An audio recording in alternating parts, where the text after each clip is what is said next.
Hey everybody, Chuck Barone here. Wednesday, January the 25th, 2023. Another interesting day today, kind of a quiet day today. A big data coming the next couple of days that the market's kind of holding its breath waiting on. So we got a quiet day today to talk about and some interesting stuff I think you guys will find useful for you today.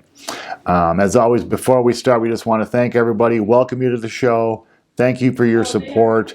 Everything you guys say and do every day to help us, to support the show, watching the videos, your likes, comments, and everything else means the world to us, guys. We appreciate you.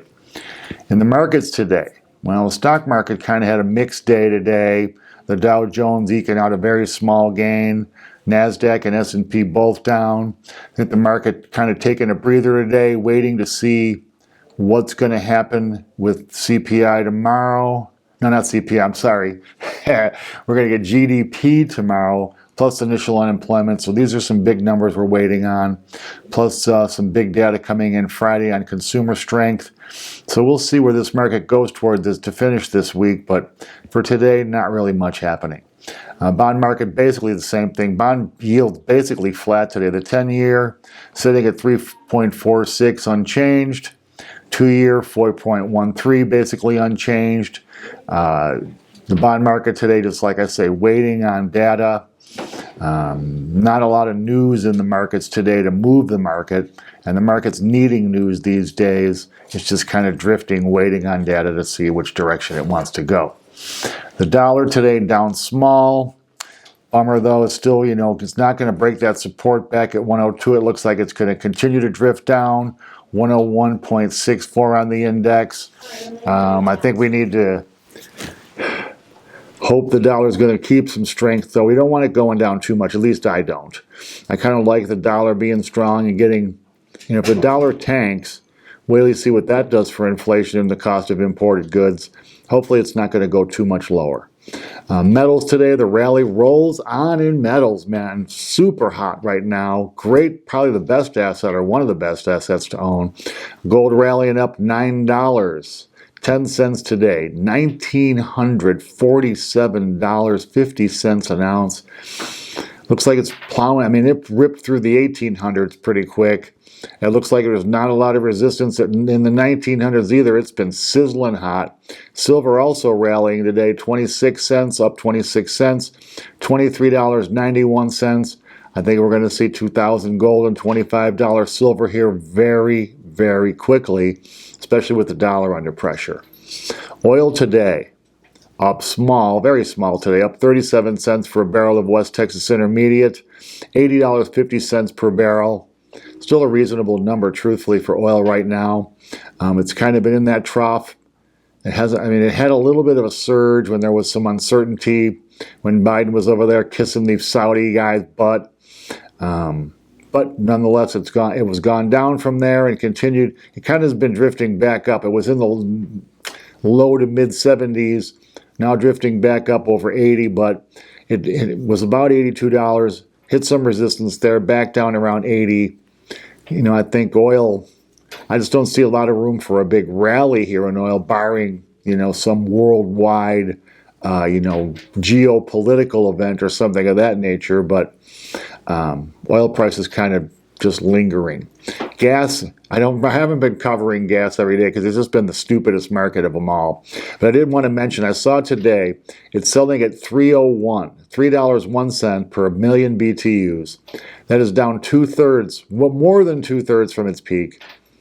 Hopefully this is going to give some relief to our European friends. It's been a very mild winter so far, they say, but they say it comes in like a lamb, it goes out like a lion, right?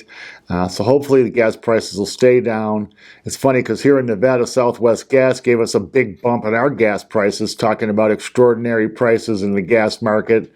They went up like in the blink of an eye. Of course, they're not going to go down quite that fast, if at all, right? Bitcoin today, up small, $46.35. The good news, though, it's holding that 23,000 support, $23,060. Bitcoin, man, rocking and rolling, man. I got to say, I I wish I was more of an expert. A lot of you guys watching these videos know way, way, way more about Bitcoin and these cryptocurrencies than I do. But I know an impressive rally when I see one, and that's what we're seeing here in Bitcoin. News you guys need today, interesting stuff, guys. 2/3 of Americans polled, this is a survey of over 2,000 Americans, expect the housing market to crash sometime within the next 3 years. It's pretty negative, very pessimistic. It's up from like 20% last year who said the same thing. So it's, people are feeling pretty pessimistic about this housing market. I think that, it's hard to say that people are really smart because I just don't see evidence of that all the time. But people aren't stupid.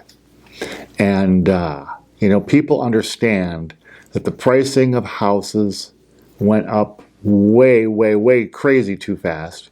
We're going to have to give some, if not all of those gains. In Vegas here, houses went up 100 grand average. The median went up 100,000 in 1 year. That's just nuts. That never happens. So giving part of that back, as it stands in Vegas right now, we're down about 65 to 70,000 from the peak. This run-up was a multi-year thing. If you got to give part of that back, so be it, to create a healthy real estate market. When you have 2/3 of people talking about expecting a crash, and I'm not talking about a slow drift down like we've been seeing since rates have started going up. They're talking about a crash, 29 style, boom, crash. I don't know if we're going to see that in housing. 83% of that same poll said that home ownership is a priority. And those are people who already own houses and want to own houses. And 11% of those polled said that they plan to purchase a property in the next 12 months. We've been seeing signs of the market starting to come back to life here in Vegas even. And I've been getting a few calls here, a few people inquiring about possibly pre-qualifying to buy a house. I think as we see prices continue to drift down, the American dream, people have been conditioned pretty well that you have to own your own house. That's like the foundation of building wealth. One of the things I certainly advocate for.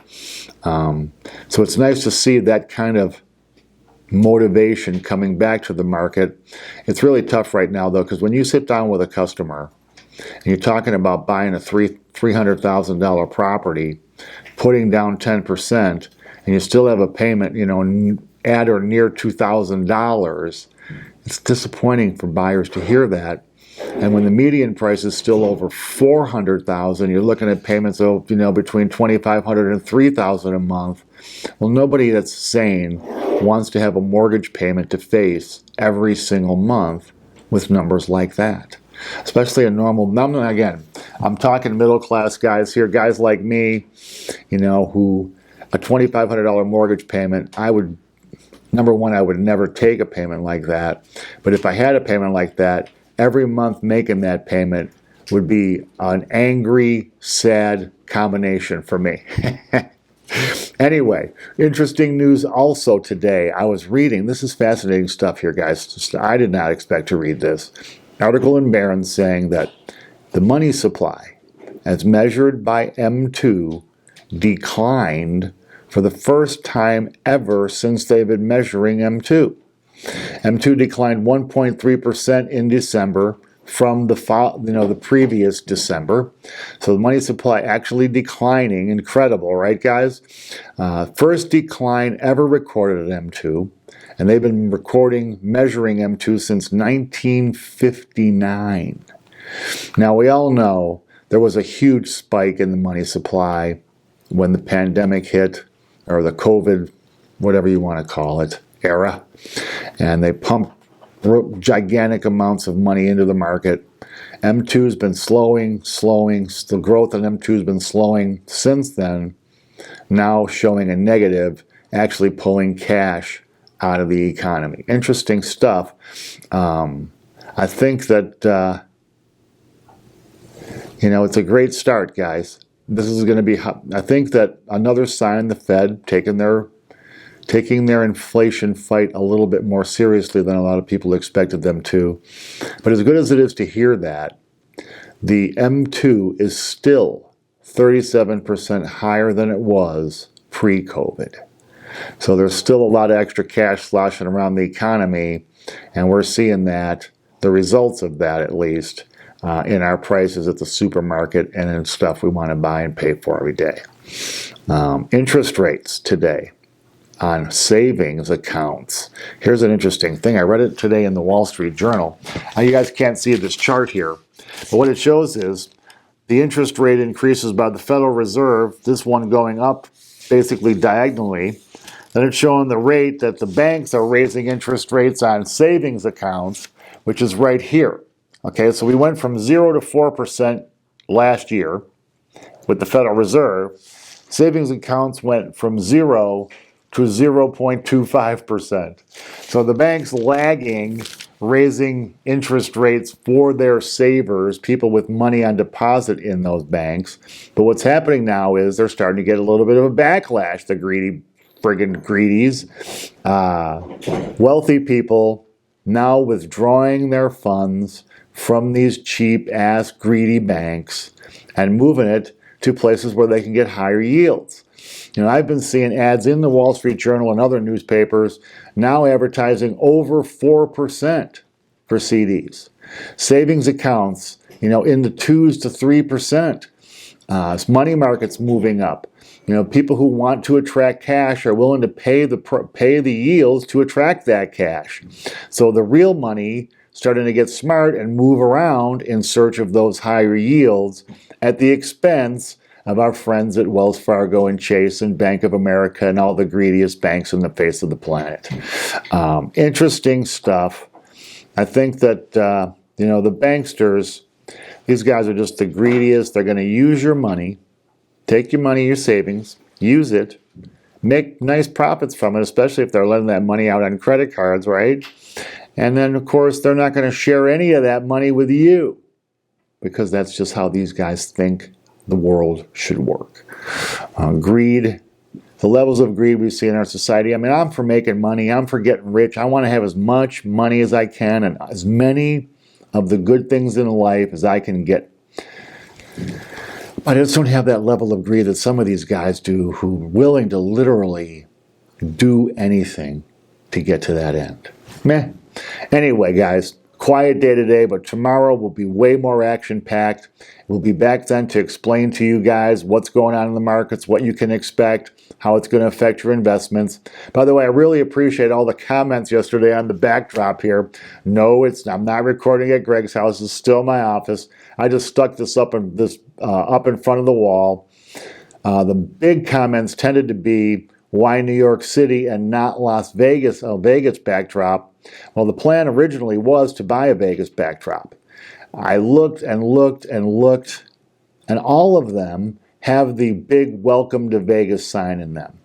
That's not exactly what I was looking for. I was looking for more something like this or a view down the strip or something of that nature. I don't want it to look like a tourist backdrop. I want it to look like we're doing business here in Vegas, which we are. But anyway, I appreciate your guys' comments and questions. We'll be back tomorrow to wrap up some changes. Tomorrow is going to be some big numbers. We'll see what this GDP number is and how they define things. You know, did we have a recession last year? Are we still in a recession? Is there a recession coming? More clues to that puzzle tomorrow. We appreciate your support as always, guys. We'll be back again. Till we do, take care. Thanks.